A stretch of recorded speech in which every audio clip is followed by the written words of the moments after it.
আসসালামু আলাইকুম সবাইকে। কেমন আছেন সবাই? আশা করছি সবাই অনেক বেশি ভালো আছেন। বেশ অনেকদিন পর একটা ডেইলি ব্লগ নিয়ে চলে আসলাম আপনাদের সাথে শেয়ার করতে। তো এখন যেহেতু রমজান মাস চলছে, তো রমজানে কিন্তু অন্য সময়ের তুলনায় আমার কাছে মনে হয় রান্না বান্নার চাপটা একটু বেশি থাকে, কারণ যেহেতু হচ্ছে সেহরি প্লাস ইফতারি খাওয়া হয়, আর দুপুরে যেহেতু খাবার দাবার খাওয়ার কোনো ঝামেলা থাকে না, বাট ওই দুই টাইমের জন্যই কিন্তু এক্সট্রা অনেক টাইপের আইটেম বানানো হয়। এই সকল কিছুর দায়িত্ব কিন্তু ঘরের বউদেরই থাকে। তো সে কারণে হচ্ছে সবকিছু আমি একটু আগে থেকে গুছিয়ে রাখার চেষ্টা করছিলাম।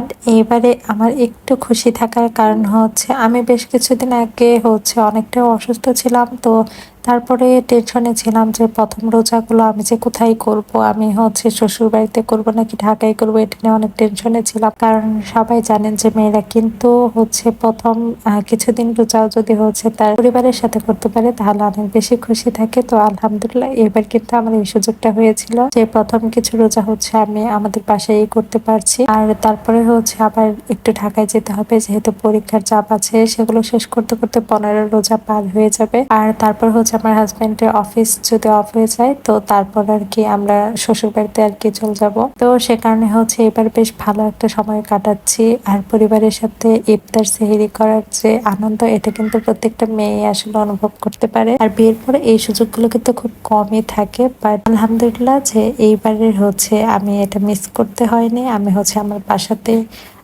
এই সময়গুলো কাটাতে পারছি। তো আমি হচ্ছে ফার্স্টে এই মুরগির মাংসটা রান্না করে নিয়েছিলাম। তো এখন আবার অনেকে বলতে পারেন যে বাপের বাড়ি এসে কি হচ্ছে কোনো মেয়ে এত কষ্ট করে রান্না বান্না করে খায়।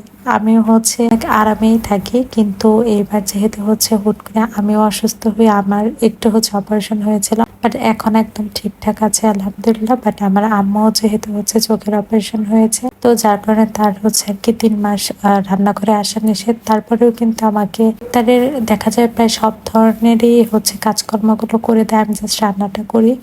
প্লাস হচ্ছে আমাদের যে বুয়া খালা আছে উনিও হচ্ছে অনেক কাজে হেল্প করে, যার কারণে আর কি তিনজনে মিলে বেশ ভালোই আর কি গুছিয়ে নিতে পারছি। আবার একদিকে কিন্তু একটু মন খারাপও লাগছে, কারণ আমার আসলে ইচ্ছে ছিল যে প্রথম বছরটা হাজবেন্ডের সাথেও করার, কিন্তু আসলে একটা মানুষ কিন্তু যা চায় সবকিছু পূরণ হয় না।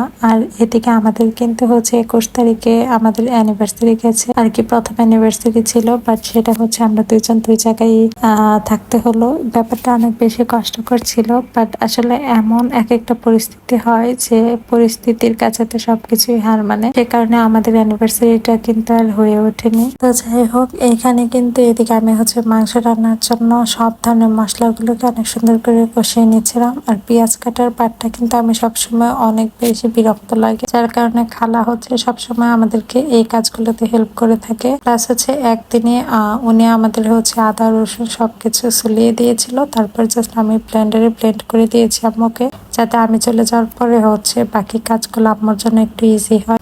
তো সে কারণে আর কি এইবারের রোজাগুলো কিন্তু আগের বছরের রোজার তুলনায় অনেক বেশি আরামদায়ক হচ্ছে, কারণ এখন না ঠান্ডা না গরম এরকম একটা পরিবেশ, অনেক শান্তিতেই কিন্তু আমরা হচ্ছে এই বছরের রোজাটা রাখতে পারছি। এর জন্য মহান আল্লাহ তাআলার কাছে অনেক অনেক শুকরিয়া জ্ঞাপন করছি, কারণ লাস্ট ইয়ারে এত পরিমাণে গরম ছিল আমাদের দেশে যে রোজা থাকা আসলেই প্রত্যেকটা মুসলিমদের জন্য খুবই কঠিন একটা ব্যাপার হয়ে উঠেছিল, বাট তখনও আমরা কিন্তু হচ্ছে রাখতে পেরেছি। আর এই বছর তো অনেক শান্তিতেই রাখছি, যার কারণে খুব সুন্দরভাবে আর কি সময়গুলোকে কাটাচ্ছি। তো যাই হোক, আপনারা কে কে কোন জেলা থেকে আমার ভিডিওগুলো দেখেন আপনারা আমাকে হচ্ছে একটু কমেন্টে জানাবেন। আসলে আমার দেখা যায় যে ভিডিওগুলো খুব কম সময় আপলোড করা হয়, আর আমি ইউটিউবে একেবারেই হচ্ছে রেগুলার কাজ করতে পারি না, এটা আমার জন্য অনেকটাই হচ্ছে কষ্টের বিষয়।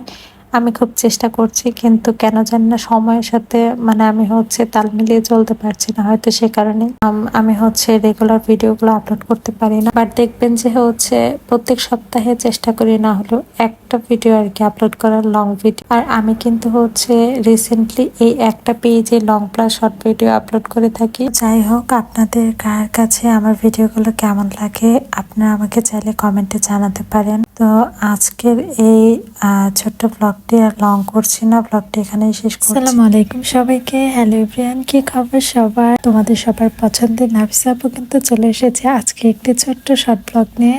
তো আমি কিন্তু পরীক্ষা দিতে দিতে আমার স্কিনের অবস্থা থেকে সবাই বুঝতে পারছো যে একদম নাজেহাল অবস্থা, প্লাস হচ্ছে আমার চুলের অবস্থা তো দেখতেই পাচ্ছ, খুবই জঘন্য একটা অবস্থা হয়ে আছে। বাট আমি আসলে কোনো কিছুরই কেয়ার নেওয়ার সময় পাচ্ছি না। আর দেখতে দেখতে তো পরীক্ষা প্রায় অর্ধেকের মতো শেষ করেই ফেলেছি। আর নেক্সট মান্থে বাকি 4টা যদি একটু আল্লাহ আল্লাহ করতে করতে শেষ করতে পারি, সিরিয়াসলি বলতেছি আমি জাস্ট হাঁপ ছেড়ে বাঁচি। কারণ আমি প্রায় 2-3 মাস যাবৎ একটানা পরীক্ষার উপরেই আছি, যার কারণে মন মেজাজ কিছু ভালো নেই আমার, সত্যি বলতে।